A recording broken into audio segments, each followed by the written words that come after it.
Kabuang natong duha magpinuntagay pagkani kung mag-istorya lingaw kaayo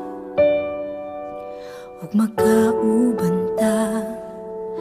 Hapak tukol beras buhok nagdawat ko na apan nganong miusap naman kining dagana tuol niya palayo ang tula mo karon na unsa na mga hapak mo na anay ginaistorya na unsa ng mga panghitabo mura jog lahira nya miabot ra gyud ang adlawng gikakulba ko ang paghangyo mo kanako nga di natamag miko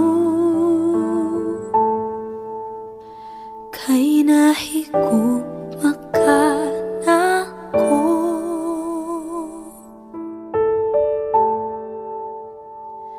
Apan dili manggod sa tanang panahon makuha mo ang imong gusto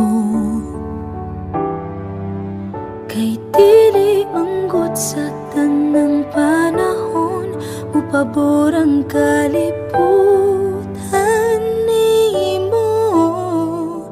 O laki migota gwapo ka iya puutan murag na nagani sa imo tanan.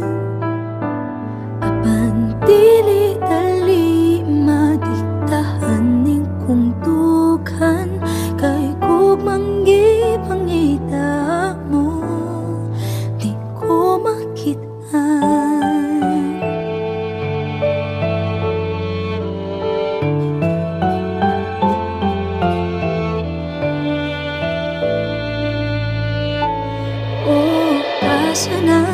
Asa naman ang naandan ka wa na ko kahibalo ug mausap panatong duha ang dati nga kita murag naman siyahan na muabot pa kahaang panahong magtukla na'y nasata nya miabot na lagi ang adlawng ikapulba ang paghangyo mo kanako sa bunang title mo kay uyag ng gusto mo. Apan dili manggod sa tanang panahon makuha mo ang imong gusto manggod sa tanang panahon mupabor ang kalibutan nimo. O laki migota gwapo ka nya uutan murag na nagani sa imo tanan. Apan dili dali madiktahan ning kung kay gugmang gipangita